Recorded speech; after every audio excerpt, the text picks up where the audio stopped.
माथे से टपके पसीना, गजब गर्मी के महीना। माथे से टपके पसीना, गजब गर्मी के महीना। माथे से टपके पसीना, गजब गर्मी के महीना। ससुर जी हमारे पंखा ले आए, ससुर जी हमारे पंखा ले आए। सासु ने हराम किया जीना, गजब गर्मी का महीना। सासु ने हराम किया जीना, गजब गर्मी का महीना। माथे से टपके पसीना, गजब गर्मी का महीना। माथे से टपके पसीना, गजब गर्मी के महीना। जेठ जी हमारे कूलर ले आए, जेठ जी हमारे कूलर ले आए। जेठानिया लग कर दीना, गजब गर्मी का महीना।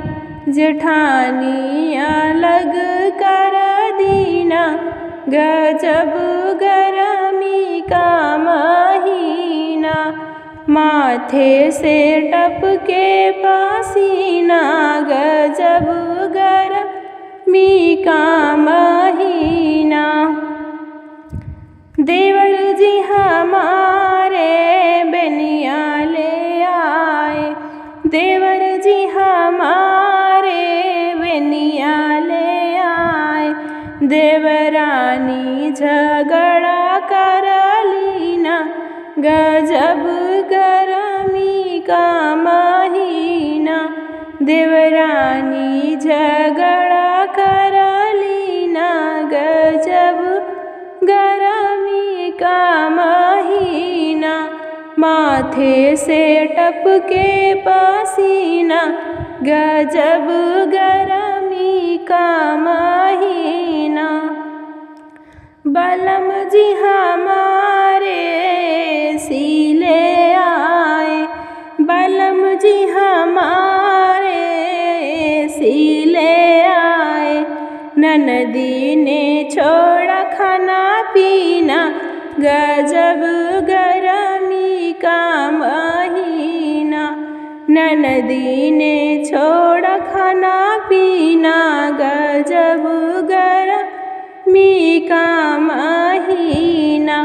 माथे से टपके पसीना, गजब गर्मी का महीना।